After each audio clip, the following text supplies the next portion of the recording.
What is going on, y'all? This is Christian with Graveyard TCG, and I'm super pumped to bring you a new series of mine called Secret Commanders. To give you a little bit more of an idea of what this is like, have you ever seen two commanders and you're like, damn, I wish that those two commanders could play in the same deck? Well, I make it a reality, and I just always seem to make it happen. And you're definitely going to love this first one. As you see in the thumbnail, we have Blim and Zedruu. Let's pull them up. Blim, Comedic Genius. Rakdos and 2, so it's black, red, and 2 colorless. For a 4/3 legendary imp. With flying.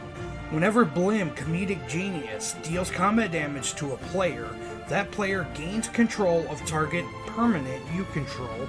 Then each player loses life and discards cards equal to the number of permanents they control, but you don't.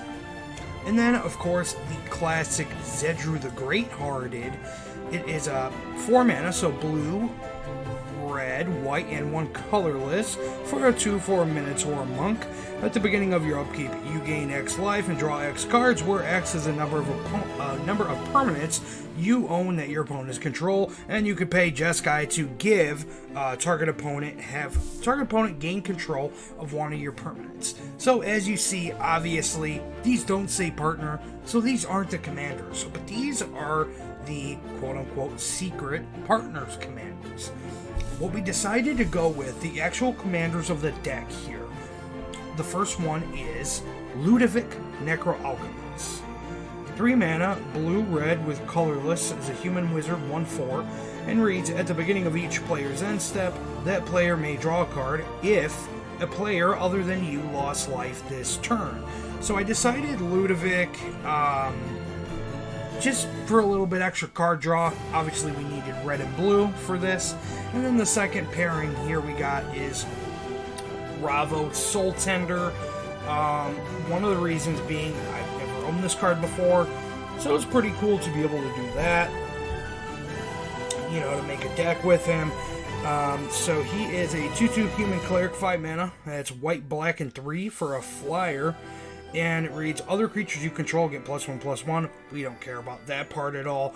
And it reads, at the beginning of your upkeep, you may return target creature card from your graveyard to your hand. That is very useful, actually, as, you know, we want one of these two guys at the helm, really, at all times.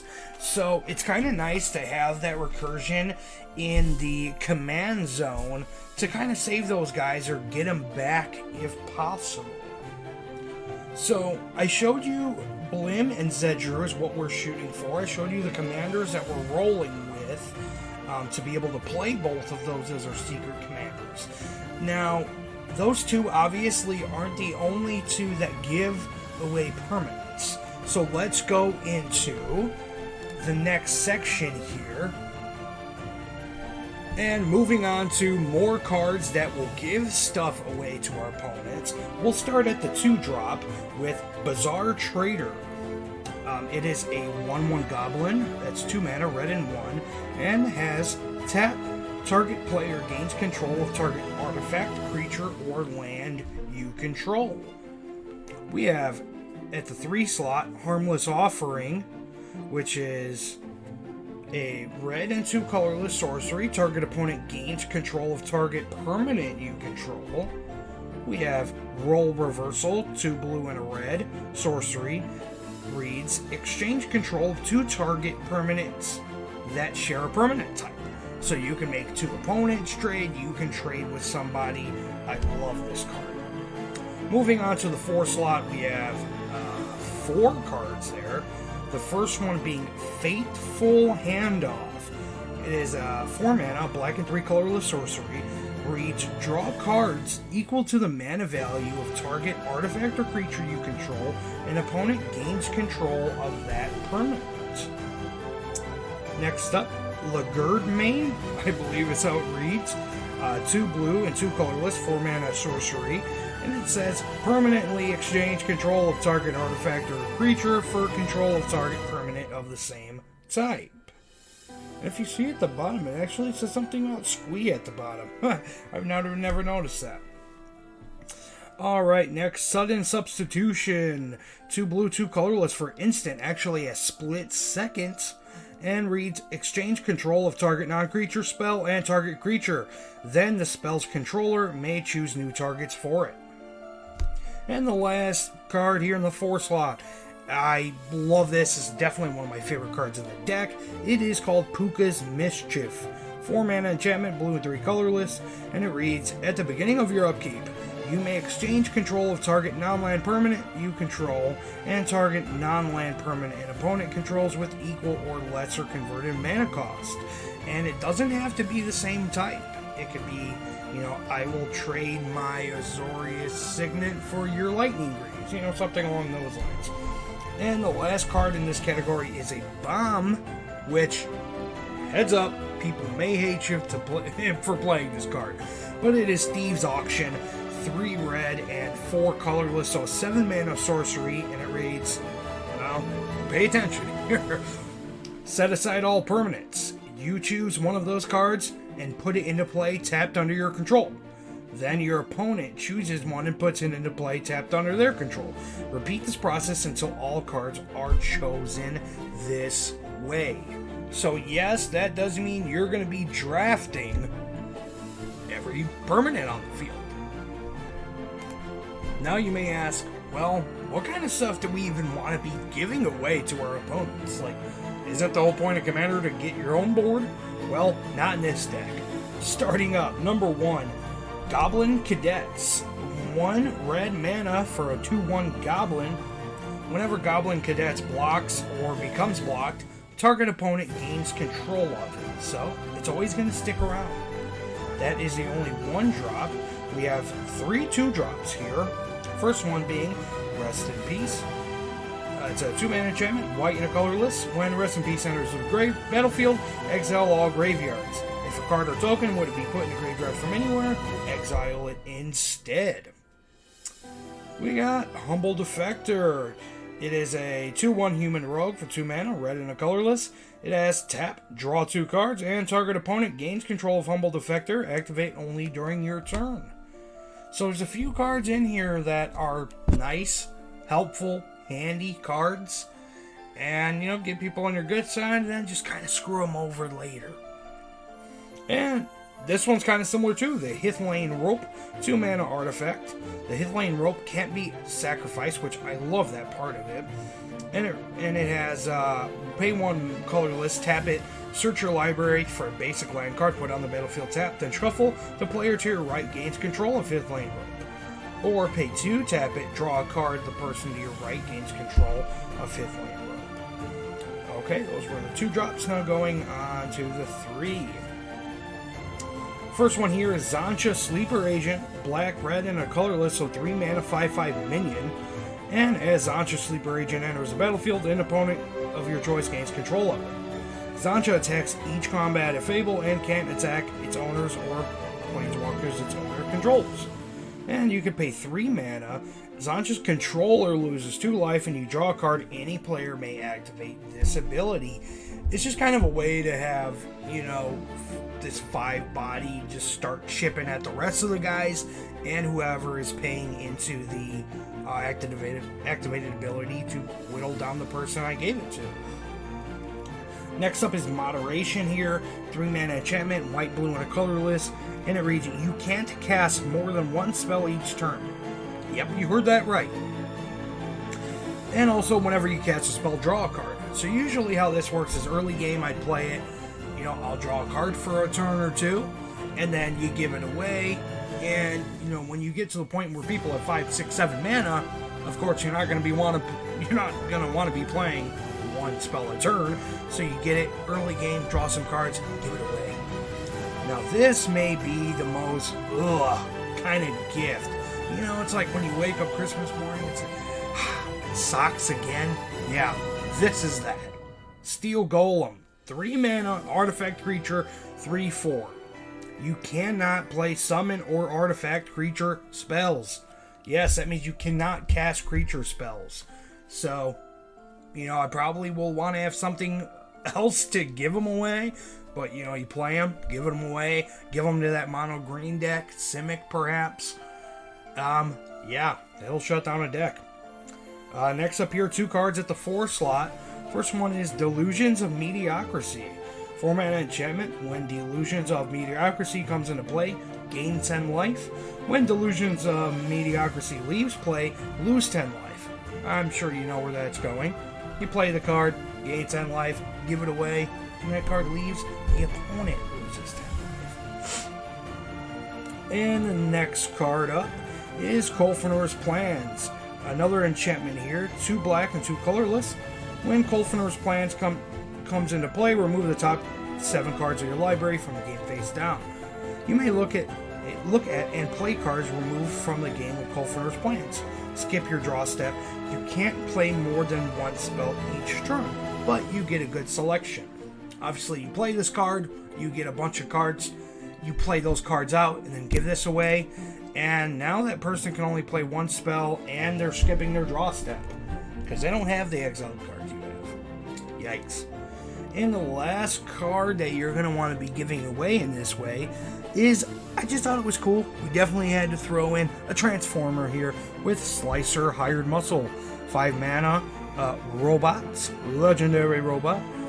3/4, it's a red and 4 colorless, and it has more than meets the eye. The other side is not too interesting. You'll want to just guess it on this side. Ah, come on, you know how to Google it up if you need to. It has double strike haste. At the beginning of each opponent's upkeep, you may have that player gain control of Slicer until end of the turn. If you do, untap Slicer and goad it. It cannot be sacrificed this turn. If you don't, then you convert it. Okay, fine, I'll budge. The other side, 3/2 living metal. First strike, haste, and whenever Slicer deals combat damage to a player, convert it at the end of combat. Again, just like the Hithlane Rope, I love the fact that Slicer can't be sacrificed.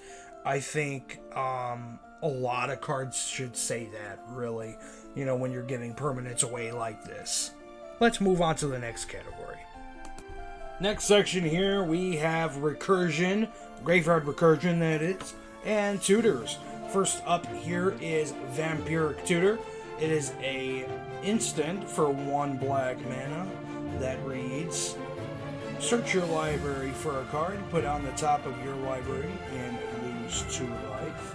We have Wishclaw Talisman, which I love this card in this deck.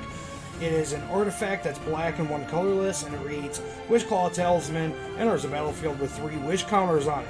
Pay 1, remove a wish counter from Wishclaw Talisman, search your library for a card, put it in your hand, then shuffle your library. An opponent gains control of Wishclaw Talisman, only activate this during your turn. So not only is it a tutor, but it's a permanent that you're giving to somebody at the same time. Another 2-drop here, Demonic Tutor. As everybody knows, 2-drop, black and 1 colorless for a sorcery. Search your library for a card, put that card in your hand, then shuffle your library. Here's an interesting one. If anybody's familiar with Zedruu decks, you might find this a familiar card. It's Wild Research.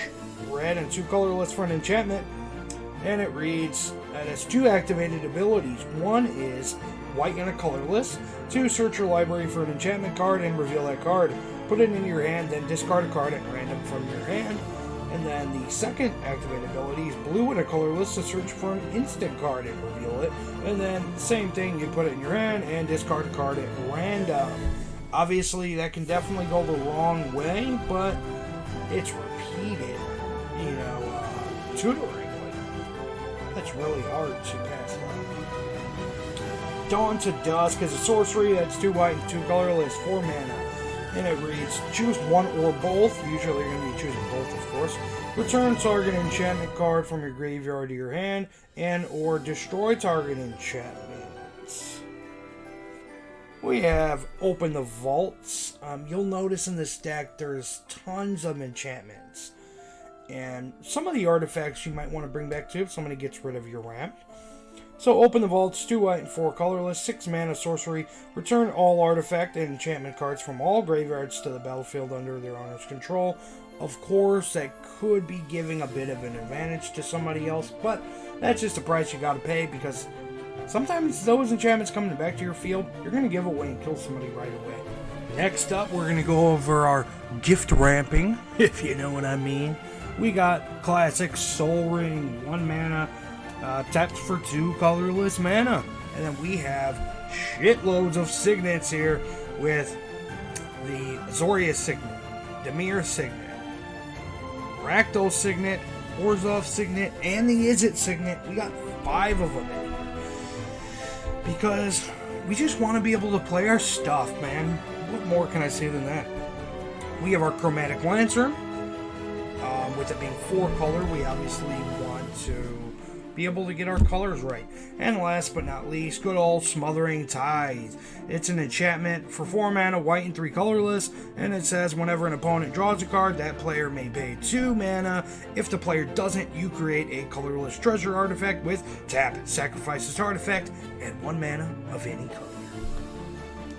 And we'll call this section the gift receipts, because we're sending that shit right back. It's either a formal removal or a counter spell, perhaps. Number 1, of course, the classic Swords to Plowshares. It is an instant for 1 white mana. Target creatures removed from the game entirely. Creature's controller gains life points equal to the power. Number 2, again, anything that is a permanent that you can give away is amazing. Darksteel Mutation. It is an enchantment aura for 2 mana, white and a colorless. Enchant creature is an insect artifact creature with base power and toughness 0/1 and has indestructible and loses all other abilities, card types, and creature types. You put this on one of your opponent's creatures, and then you can give them this permanent, actually. Give them control of it, and it doesn't change anything. Next up, Arcane Denial. It is a counter spell for 2 mana. Counters target spell. That spellcaster may draw up to 2 cards the next upkeep, and you draw 1. Anguish Unmaking. It is an instant for white, black, and a colorless. Exile target non-land permanent. You lose 3 life. Grasp of Fate. Same way like the Darksteel Mutation. You're going to want to go ahead and play this card. Well, I'll read it first. 2 white and a colorless enchantment. When Grasp of Fate enters the battlefield for each opponent, you exile up to target 1 target non-land permanent that player controls until Grasp of Fate leaves the battlefield. So, play the card, get 3 permanents, 1 from each opponent, and then you could give this away or trade it, and it still doesn't change anything. All the creatures are still under it. And the 5th one in this category, and the last, 6 in this category, and the last, is a Blasphemous Act. It's only board wipe in the deck. Of course, it deals 13 damage to each creature, and this spell costs 1 less for each creature on the battlefield.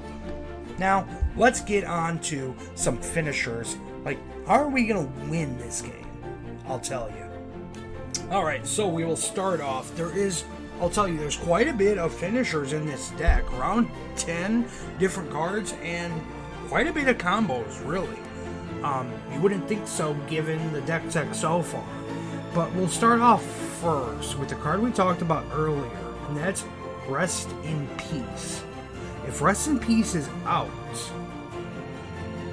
well, really what you're going to want to do is play Rest in Peace after this card. When I say this card, I mean Immortal Coil. Probably a card you've never heard of.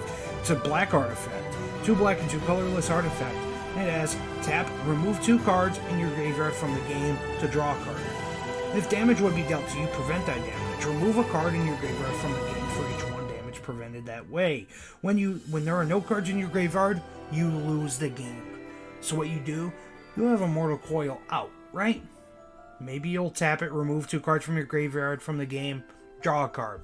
Then what do? You use one of our pieces from earlier, give it to somebody, and then play Rest in Peace. Guess what? There's no cards in their graveyard anymore. They are dead. That's one way. Here are 4 cards that do a lot, but it's not necessarily like combo or infinite or anything like that on the spot death, but they're very strong. First off being Archfiend of the Dross. It is 4 mana, 2 black and 2 colorless for a Phyrexian Demon. That's a 6/6 flyer. It enters the battlefield with 4 oil counters on it.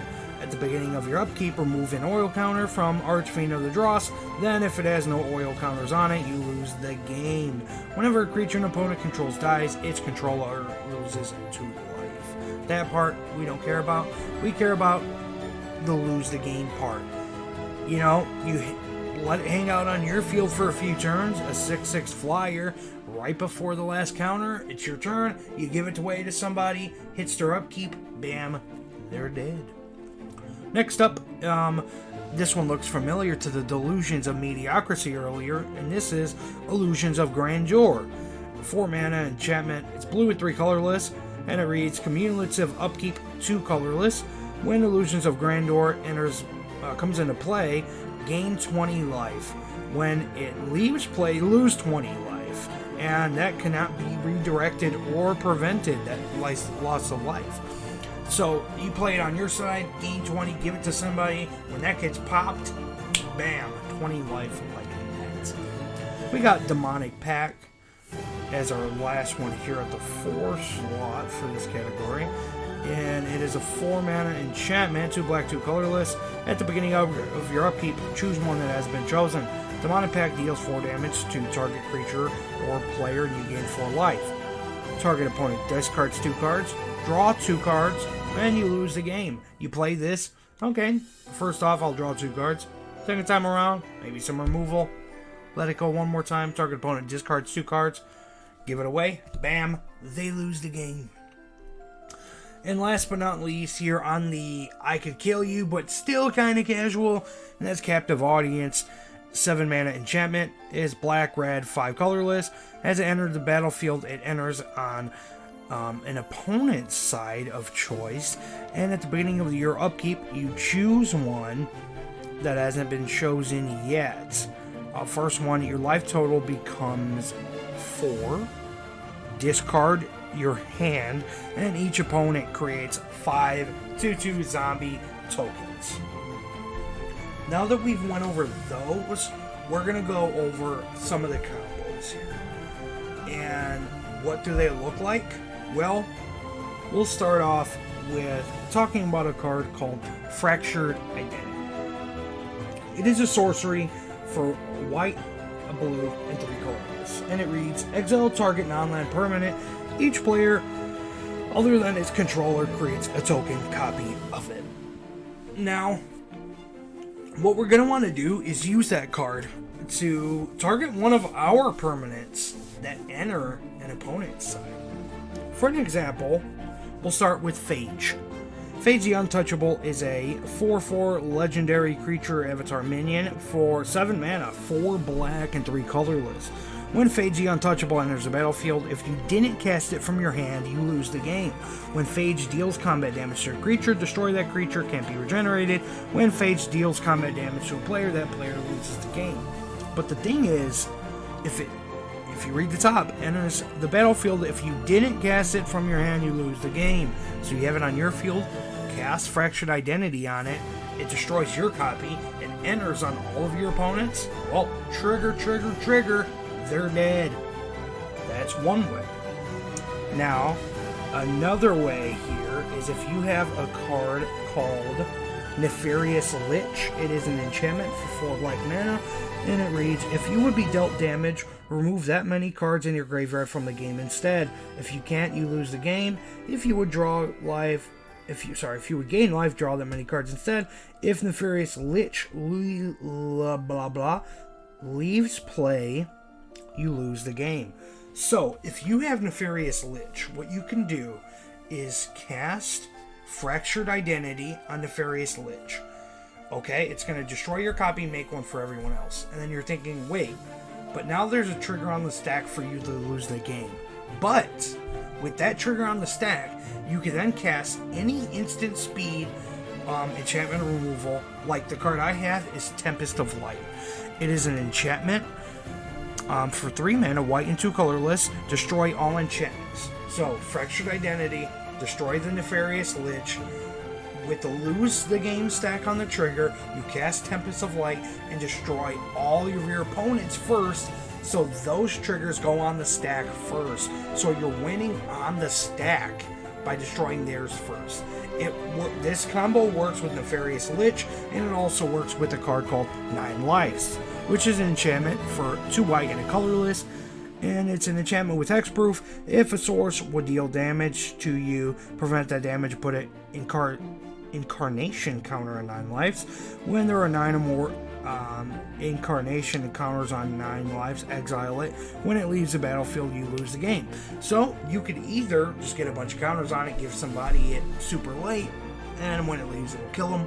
Or again, you could fracture identity it leaves the battlefield, trigger on the stack, everybody gets a 9 lives, you use Tempest of Light and destroy everybody else's first before your trigger ends.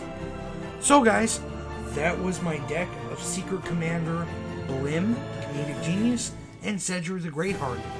Let me know how you like this. I'm super pumped for this series and have a bunch more cool ideas for you. Thanks for watching. Don't forget to like and sub if you like this, because then it allows me to work a lot harder and more often on these videos. Thanks everyone.